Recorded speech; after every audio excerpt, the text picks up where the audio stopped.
Hello friends, welcome to world vlogs. അപ്പോൾ നമ്മളിന്ന് പുതിയൊരു വീഡിയോ ആയിട്ടാണ് വന്നിട്ടുള്ളത്. അപ്പോൾ പർദ്ദ ബിരിയാണിയുടെ റെസിപ്പിയാണ് നമ്മൾ ചെയ്യുന്നത്. നല്ല സൂപ്പറായിട്ടുള്ളൊരു കിടുക്കാച്ചി ബിരിയാണിയാണ്. അപ്പോൾ നമുക്കിത് എങ്ങനെയാണ് ഉണ്ടാക്കുന്നത് നോക്കാം. ഇതിന് വേണ്ട ഇൻഗ്രീഡിയൻസ് എന്തൊക്കെയാണെന്ന് നോക്കാം. അപ്പോൾ അതിനായിട്ട് നമുക്ക് ഫസ്റ്റ് ഒന്ന് ഈസ്റ്റ് കുറച്ച് കുതിർത്താൻ വെക്കണം. അപ്പോൾ ഞാൻ ഒരു സ്പൂൺ ഈസ്റ്റിലേക്ക് 1/2 സ്പൂൺ പഞ്ചസാര കൂടി ചേർത്തിട്ട് ഇളം ചൂടുള്ള വെള്ളം ഒഴിച്ചിട്ട് അതൊന്ന് പൊങ്ങാൻ വേണ്ടിയിട്ട് ഒരു 5 മിനിറ്റ് വെക്കുന്നുണ്ട്.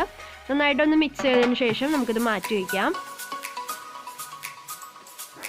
ഇനി ഇതിലേക്ക് നമുക്ക് ഒരു പർദ്ദ റെഡിയാക്കി എടുക്കണം. അതിനായിട്ട് നമ്മൾ 3 ബൗള് മൈദയാണ് എടുത്തിട്ടുള്ളത്. അപ്പോൾ നിങ്ങൾ 2 ബൗൾ എടുത്താൽ മതി, എനിക്ക് കുറച്ച് കൂടുതലായിരുന്നു. ഇനി നമുക്ക് ഒരു ഇളം ചൂടുവെള്ളം ഒഴിച്ചിട്ട് നന്നായിട്ടൊന്ന് കുഴച്ചെടുക്കണം. ഒരുപാട് ടൈറ്റും ആവരുത്, ലൂസും ആവരുത്. അപ്പോൾ നമുക്ക് കുറച്ചായിട്ട് വെള്ളം ഒഴിച്ചിട്ട് ഇതൊന്ന് കുഴച്ചെടുക്കാം. അപ്പോൾ നമ്മളിപ്പോൾ നേരത്തെ ആക്റ്റീവ് ആവാൻ വെച്ചിട്ടുള്ള നമ്മുടെ ഈസ്റ്റും കൂടി ചേർത്തിട്ട് നന്നായിട്ട് മിക്സ് ചെയ്തെടുക്കാം. അപ്പോൾ ഞാനൊന്ന് അരിച്ചിട്ടാണ് കേട്ടോ ചേർത്ത് കൊടുത്തിട്ടുള്ളത്.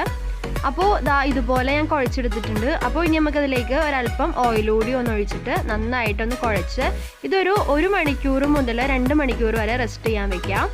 അപ്പോൾ ആ സമയത്ത് നമുക്ക് ഇതിലേക്ക് ആവശ്യമായിട്ട് ഉള്ള നമ്മുടെ ബിരിയാണിയുടെ മസാല തയ്യാറാക്കി എടുക്കണം. അപ്പോൾ ഞാനതിലേക്ക് 1 കിലോ ചിക്കനാണ് എടുത്തിട്ടുള്ളത്. ഒരു 4 ടേബിൾ സ്പൂൺ ഇഞ്ചി വെളുത്തുള്ളി പേസ്റ്റ് എടുത്തിട്ടുണ്ട്. പച്ചമുളക് കൂടി ചേർത്തിട്ടുണ്ട് കേട്ടോ അതിൽ. പിന്നെ ആവശ്യത്തിനുള്ള ഉപ്പ്, ഒരു 3 ടീസ്പൂണോളം മുളക് പൊടി, 1 ടീസ്പൂൺ മഞ്ഞൾപ്പൊടി, 3 ടീസ്പൂൺ മല്ലിപ്പൊടി, അതുപോലെ തന്നെ ഒരു 2 ടീസ്പൂൺ വിനാഗിരി, പിന്നെ ഇതിലേക്ക് 1 ടീസ്പൂണോളം നെയ്യ്, ഒരു 3-4 തൈര്. അപ്പോൾ പുളിയുള്ള തൈരാണെങ്കിൽ 2 ടീസ്പൂണോളം മതിയാവും കേട്ടോ. ഇത് പുളി ഇല്ലാത്തത് കൊണ്ടാണ്. ഇനി നമുക്കതിലേക്ക് ആവശ്യമായിട്ടുള്ള മല്ലിയിലയും പുതിനയിലയും അതുപോലെ തന്നെ വേപ്പില, ഒരു പകുതി ചെറുനാരങ്ങ നീര്, ഇത്രയും ചേർത്തിട്ട് നന്നായിട്ടൊന്ന് കുഴച്ച് നമുക്ക് ഇതും ഒരു 1 മണിക്കൂറോളം ഒന്ന് റെസ്റ്റ് ചെയ്യാൻ വെക്കണം. അപ്പോൾ ഞാനത് വെച്ചിട്ടുണ്ട്. ഇനി നമുക്ക് ഇതിലേക്ക് നമ്മൾ സവാള ഫ്രൈ ചെയ്തിട്ടാണ് ചേർക്കുന്നത്. അപ്പോൾ നമ്മൾ അതിനായിട്ട് ഒരു 6 വലിയ സവാളയാണ് എടുത്തിട്ടുള്ളത്. അത് കുറച്ചായിട്ട് ഇട്ടിട്ട് നമുക്കിതൊന്ന് ഫ്രൈ ചെയ്തെടുക്കാം.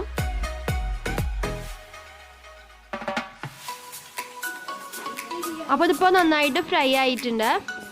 ഇനിയിപ്പോൾ ഇത് നമുക്ക് കോരി മാറ്റാം.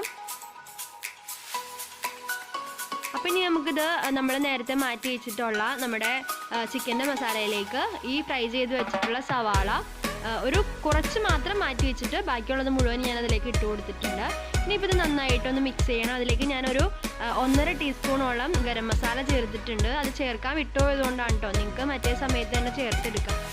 ഇനിയിപ്പോൾ നമുക്കിതൊന്ന് സ്റ്റൗവിലേക്ക് വെച്ച് കൊടുക്കാം. അപ്പോൾ 5 മിനിറ്റ് കഴിഞ്ഞപ്പോൾ ഇതിന് നന്നായിട്ട് വെള്ളമൊക്കെ വന്നിട്ടുണ്ട്. നമ്മൾ ഒട്ടും തന്നെ ഇതിലേക്ക് വെള്ളമൊന്നും ഒഴിച്ചിട്ടില്ല, അല്ലാതെ തന്നെ ചിക്കനിന് നന്നായിട്ട് വെള്ളം ഇറങ്ങിയിട്ടുണ്ട്. ഇപ്പോൾ നമുക്കിതൊന്ന് വേവുന്ന വരെ ഒന്ന് വെയിറ്റ് ചെയ്യാം.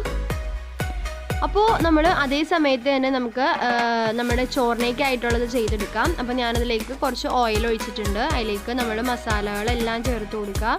കുരുമുളക്, പട്ട, ഗ്രാമ്പൂ, ഏലക്ക, അതുപോലെ ജീരകം. എന്നിട്ട് നമ്മൾ 1 പാത്രം അരിക്ക് 2 പാത്രം വെള്ളം എന്നുള്ള കണക്കിൽ ഞാൻ വെള്ളവും എടുത്തിട്ടുണ്ട്. അപ്പോൾ അത് നന്നായിട്ട് തിളച്ചിടുമ്പോൾ നമുക്കിതിലേക്ക് അരി ഇടാം. ഞങ്ങളുടെ ജീരകശാലയുടെ ചെറിയ അരിയാണ് എടുത്തിട്ടുള്ളത്. അപ്പോൾ അത് ചേർത്തിട്ട് നന്നായിട്ടൊന്ന് മിക്സ് ചെയ്തെടുക്കാം.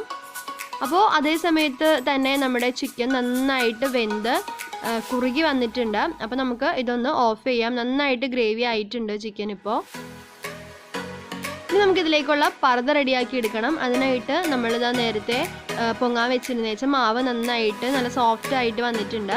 ഇപ്പോൾ നമുക്കിത് നന്നായിട്ടൊന്ന് കുഴച്ചെടുക്കണം. അപ്പോൾ അതിനായിട്ട് നമുക്ക് നമ്മുടെ കൗണ്ടർ ടോപ്പിൽ തന്നെ കുറച്ച് മൈദപ്പൊടി വിതറി കൊടുക്കുക. അതല്ലെങ്കിൽ അത് ഒട്ടി പിടിച്ചിരിക്കും. അപ്പോൾ അതിനുശേഷം നമുക്കിത് നന്നായിട്ട് വെച്ചിട്ട് ഒന്ന് പരത്തിയെടുക്കണം. അപ്പം ഞാൻ പറഞ്ഞല്ലോ, നമുക്ക് ഇത്രയും പൊടിയുടെ ആവശ്യം ഉണ്ടായില്ല. നിങ്ങളപ്പോൾ 1 കപ്പ് കുറച്ചിട്ട് എടുത്താൽ മതി. അപ്പോൾ ഇത് നന്നായിട്ട് ഒന്ന് പരത്തിയെടുക്കാം. ഇനിയിപ്പോൾ നമ്മളിത് സെറ്റ് ചെയ്യാൻ വെച്ചിട്ടുള്ള പാത്രത്തിലേക്ക് അല്പം ഓയിലും ഞാൻ കുറച്ച് കരിഞ്ജീരകമാണ് എടുത്തിട്ടുള്ളത്. അപ്പോൾ അത് മാറ്റി വെച്ചിട്ടുണ്ട്. അപ്പോൾ അതേ സമയത്ത് തന്നെ നമ്മുടെ ചോറ് നന്നായിട്ട് വെന്തിട്ടുണ്ട്. അപ്പോൾ നമുക്കതൊന്ന് ഇളക്കിയ ശേഷം ഒന്ന് മാറ്റി വയ്ക്കാം. ഇനി നമ്മൾ ഇതുപോലെ പരത്തി വെച്ചിട്ടുള്ള നമ്മുടെ ആ മാവ് ഇതുപോലത്തെ ആ പാത്രത്തിലേക്ക്, നിങ്ങൾക്ക് ഏത് പാത്രം വേണമെങ്കിലും എടുക്കാം കേട്ടോ. അപ്പോൾ ഇതുപോലെ ഒരു പാത്രത്തിലേക്കാണ് നമ്മൾ ഇറക്കി വെച്ചിട്ടുള്ളത്. അപ്പോൾ ശരിക്കും നമ്മളതിൻ്റെ മാവ് പാത്രത്തിലേക്ക് മൊത്തം പിടിക്കുന്ന പോലെ തന്നെ നന്നായിട്ട് ടൈറ്റ് ചെയ്ത് വെച്ച് കൊടുക്കാം. ഇനി നമുക്കിതിലേക്ക് ദമ്മിടാം. അപ്പോൾ അതിനായിട്ട് ഞാൻ അല്പം മല്ലിയില ആദ്യം വിതറിയിട്ടുണ്ട്. അതിലേക്ക് നമ്മൾ ആക്കി വെച്ചിട്ടുള്ള ചോറ് ചേർത്ത് കൊടുക്കുന്നുണ്ട്. ഇനി അതിന് മേലേക്ക് നമ്മൾ പൊരിച്ച് കോരിയിട്ടുള്ള കുറച്ച് സവാള ഇട്ട് കൊടുക്കാം. ഇതുപോലെ ലെയർ ചെയ്ത് നമുക്ക് ചെയ്ത് കൊടുക്കണം. ചോറ് അതുപോലെ തന്നെ മസാല അതുപോലെ നമുക്ക് ലെയർ ചെയ്ത് കൊടുക്കാവുന്നതാണ്. അപ്പോൾ നിങ്ങൾക്ക് 2 ലെയറായിട്ട് ചെയ്യണമെങ്കിൽ അങ്ങനെ ചെയ്യാം. നമ്മളിപ്പോൾ ഈ ഒരു ലെയർ മാത്രമേ ഗ്രേവി കൊടുക്കുന്നുള്ളൂ, പിന്നെ മൊത്തം ചോറാണ് ചേർത്തിട്ടുള്ളത്. അപ്പോൾ നമുക്കിതൊന്ന് എല്ലാം സെറ്റ് ചെയ്ത് വയ്ക്കാം.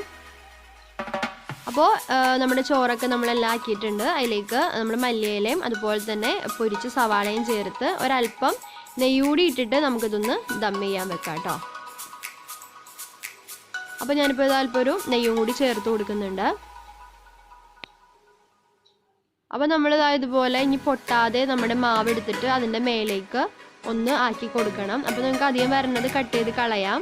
അതിനുശേഷം അതിൻ്റെ മോൾ ഭാഗത്തേക്ക് ഒരല്പം ഓയിലും നമ്മുടെ കയ്യിലാക്കിയിട്ട് അതും ഒന്ന് തടയി കൊടുക്കാം. ഇപ്പോൾ നമുക്കിതൊന്ന് സ്റ്റൗവിലേക്ക് വെക്കാം.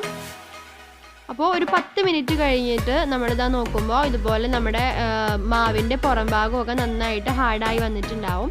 നമുക്കിതൊന്ന് മറിച്ചിടണം കേട്ടോ. അപ്പോൾ നമ്മളിതുപോലെ ഒരു നോൺ സ്റ്റിക്കിൻ്റെ പാൻ എടുത്തിട്ട് അതിൻ്റെ മേലേക്ക് തന്നെ ഇത് മറിച്ചിട്ട് കൊടുക്കാം. അപ്പോൾ നല്ലോണം ബ്രൗൺ കളർ ആയിട്ടുണ്ടാവും. അപ്പോൾ ഇപ്പോൾ ഇത് നമ്മൾ ഇറക്കാനുള്ളൊരു സമയമായി. ഇനി നമുക്ക് ഇതൊന്ന് കട്ട് ചെയ്യാം. ഇതാണ് നമ്മുടെ ബിരിയാണി എന്ന് പറയുന്നത്. അപ്പോൾ നമുക്കിതൊന്ന് കട്ട് ചെയ്യാം.